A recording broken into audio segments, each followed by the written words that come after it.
నవీన్ ఇలా అడుగుతున్నారు, మా నాన్నగారి ఏజ్ 65 years. తను ఈ మధ్యనే రిటైర్ అయ్యారు. ఈ ఏజ్ వచ్చిన తర్వాత కూడా ఏదో ఒక ఫిజికల్ యాక్టివిటీ కంపల్సరీ చేస్తూ ఉండాలా? డైట్ లో కూడా ఏమైనా మార్పులు చేసుకోవాలా? తెలియజేయండి. హలో నవీన్ గారు, రెగ్యులర్ గా ఫిజికల్ యాక్టివిటీ చేయడానికి, ఫిజికల్ గా యాక్టివ్ గా ఉండటానికి ఏజ్ లిమిట్ అంటూ ఏది ఉండదు. మీ నాన్నగారు ఏజ్ సీనియర్ సిటిజన్ అయినప్పటికీ కూడా ఇప్పటికీ ఫిజికల్ గా యాక్టివ్ గా ఉండగలుగుతున్నారు అంటే ఆయన హెల్త్ చక్కగా ఉందని.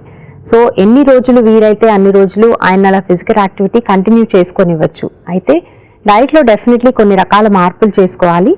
ఏజ్ పెరిగే కొద్దీ మనకి మసిల్ లాస్ ఉంటుంది కాబట్టి అది ప్రివెంట్ చేయడానికి తగినంత ప్రోటీన్ అనేది డైట్లో ఇంక్లూడ్ చేసుకోవాలి. అట్లాగే డీహైడ్రేషన్ సమస్యలు రాకుండా ఉండడానికి వాటర్ ఇంటేక్ కూడా చక్కగా మానిటర్ చేసుకోవాలి.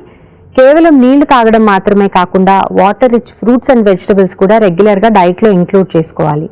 అండ్ బీపీ లాంటి ప్రాబ్లమ్స్ వచ్చేటువంటి అవకాశం కూడా ఎక్కువగా ఉంటుంది ఏజ్ పెరుగుతున్నప్పుడు. కాబట్టి సాల్ట్ ఇంటేక్ అనేది కొంత తగ్గించుకోవాలి. పచ్చళ్ళు, ఊరగాయలు, బాగా స్పైసీ ఫుడ్స్ ఇట్లాంటివి అవాయిడ్ చేసి జనరల్లీ హెల్దీ ఫుడ్ అనేది రెగ్యులర్గా తీసుకోవచ్చు.